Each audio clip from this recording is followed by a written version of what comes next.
Shalom saudaraku sekalian, senang bisa berjumpa dengan saudara lewat media ini. Saudaraku, renungan harian kisah-kisah inspiratif pada hari ini, saya mengajak saudara untuk belajar dari seorang tokoh. Tokoh ini memang kurang begitu terekspos.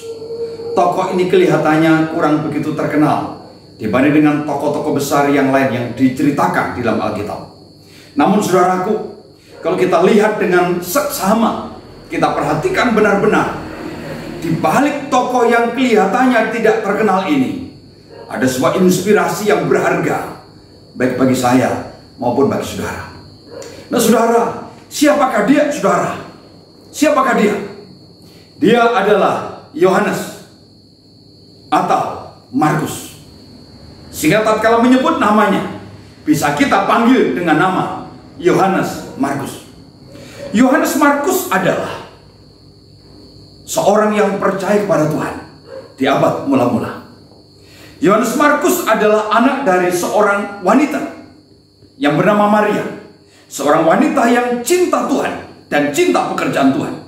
Ini terbukti saudara di dalam kitab Kisah Para Rasul pasal 12 ayat 12, bagaimana rumah Maria, ibu daripada Yohanes Markus ini, dijadikan tempat untuk berkumpul dan berdoa bagi orang-orang percaya pada waktu itu.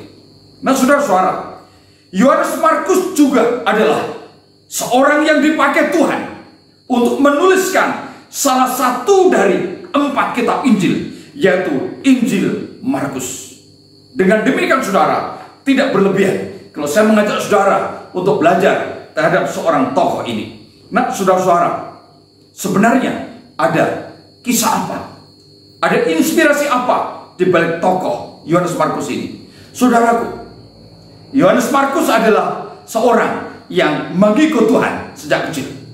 Ini bisa kita jumpai saudara di dalam kitab Injil Markus pasal 14 ayat 51 dan 52. Pada saat Tuhan Yesus ditangkap dan sebelum disalibkan, pada hari itu Yohanes Markus yang masih kecil, yang masih muda, ikut juga mengikuti peristiwa itu.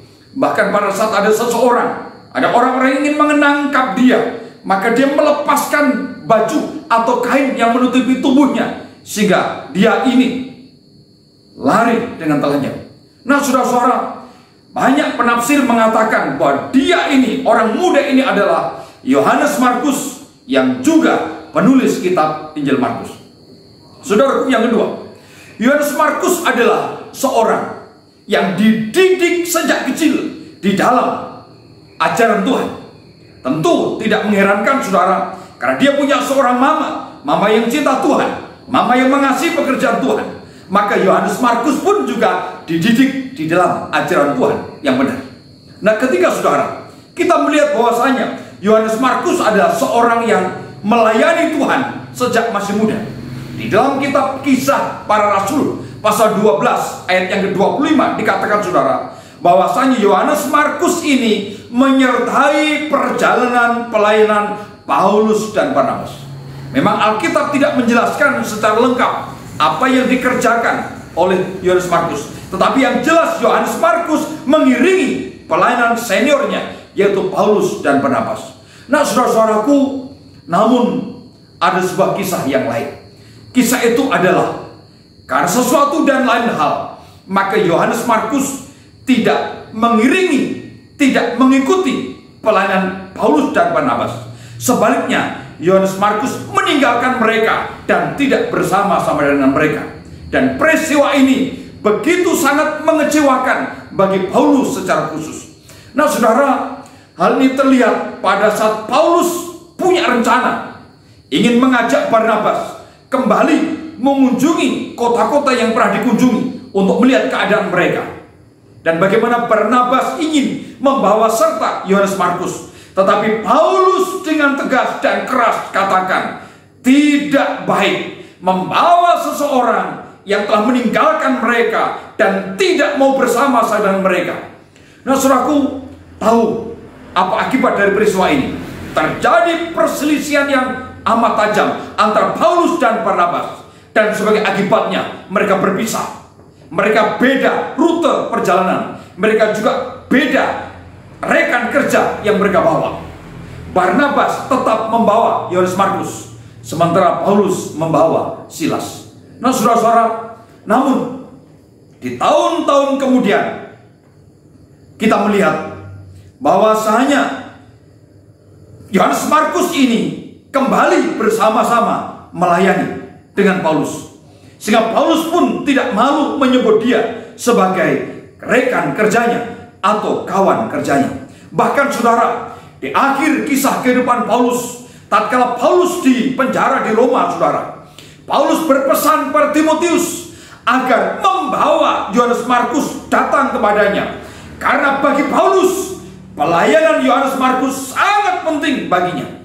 Nah, saudara-saudara, ternyata lewat perjalanan hidup, lewat masa yang dilewati oleh Yohanes Markus bertumbuh menjadi seorang pelayan Tuhan yang setia dan bisa diandalkan. Dan Paulus tahu akan hal itu, karena itulah Paulus mengharapkan kedatangannya dengan sesegera mungkin. Dan saudara, barangkali setelah Timotius melaksanakan amanat daripada Paulus ini, akhirnya Markus menjadi sekretaris pribadi Paulus. Dan kemungkinan besar di masa-masa itulah Yohanes Markus menulis kitab Injil Markus ini. Jelas, ini merupakan sebuah kisah hidup yang sangat inspiratif dari seorang yang pernah gagal, yang pernah mengecewakan, tapi kemudian membanggakan orang yang pernah dikecewakan. Bahkan keberadaannya sangat dibutuhkan oleh orang yang pernah dikecewakan. Nah, saudara-saudara, inspirasi apa yang saya dan saudara dapatkan dari kisah Yohanes Markus ini? Yang pertama, saudaraku, bahwasanya seseorang yang pernah gagal, bahkan sering gagal sekalipun, belum tentu selamanya akan gagal. Kalau orang itu mau belajar dari kegagalannya, maka orang itu akan bangkit, akan bangun, dan dia akan berhasil, bahkan bisa melebihi orang yang tidak pernah gagal sekalipun. Ini pelajaran pertama, saudara. Yang kedua, saudaraku, inspirasi yang kita dapatkan adalah bahwa pengajaran rohani, pengajaran yang baik yang kita ajarkan atau yang diajarkan terhadap seseorang, sekalipun pada awalnya itu kelihatannya tidak mendapatkan hasil, tetapi itu akan berpengaruh besar pada diri orang itu. Sehingga kalaupun orang itu pernah gagal, kalaupun orang itu akhirnya gagal, maka tetap cepat atau lambat dia pasti akan kembali. Karena apa? Pengajaran dasar yang pernah ia terima itu akan membekas dan membawa dia untuk kembali kepada jalan yang seharusnya. Saudara-saudaraku yang dikasihi Tuhan, oleh karena itu apa yang harus kita lakukan? Bagi saudara-saudara yang mungkin pernah gagal, bagi saudara-saudara yang mungkin selama ini terus gagal, dan sampai detik ini belum ada perubahan.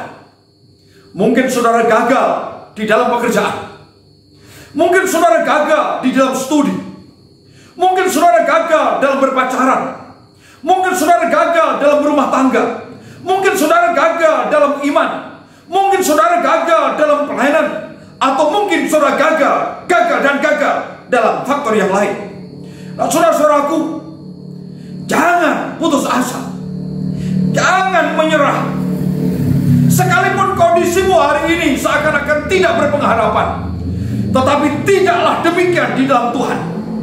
Kalau engkau mau bangun bersama dengan Tuhan, engkau mau bangkit bersama dengan Tuhan, maka percayalah bahwa di balik kegagalanmu ini ada sebuah kesuksesan besar, ada sebuah kemajuan besar. Sebab Tuhan tahu hatimu, Tuhan tahu apa yang ingin kau lakukan, Tuhan tahu perjuanganmu. Dan Tuhan tidak mungkin membiarkan engkau berjuang sendiri. Tuhan tidak mungkin membiarkan engkau tertatih. Sebab Tuhan yang sama akan menguatkanmu, akan memampukanmu untuk terus bangkit, terus berjuang sampai hidupmu memuliakan nama Tuhan.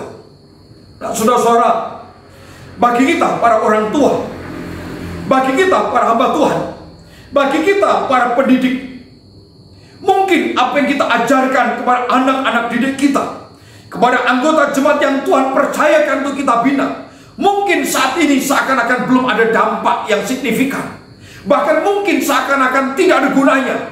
Tetapi saudaraku, saya percaya Firman Tuhan tidak akan kembali dengan sia-sia. Apapun yang telah kita taburkan, apapun yang telah kita lakukan, firman yang telah kita beritakan kepada orang-orang yang Tuhan percayakan kepada kita, saya percaya itu tidak mungkin sia-sia. Saya percaya tidak mungkin kembali dengan tangan hampa. Sebab kenapa? Sebab Roh Kudus pasti akan bekerja. Tuhan akan bekerja memberkati apapun yang kita lakukan. Saudara-saudaraku sekalian, engkau boleh melupakan apa yang telah saya sampaikan hari ini dari depan sampai saat ini.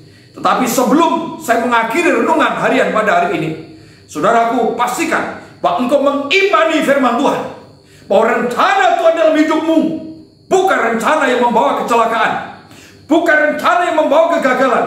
Sekalipun hari ini engkau gagal, tetapi dengan engkau mau bangkit bersama dengan Tuhan, engkau mau semakin mengandalkan Tuhan, yakinlah, bersama dengan Tuhan, engkau dan saya punya hari depan yang jauh lebih baik. Sebab rencana Tuhan bagiku dan bagimu memberikan masa depan yang penuh dengan harapan. Itulah janjinya Tuhan. Tuhan Yesus memberkati. Selamat beraktivitas. Amin.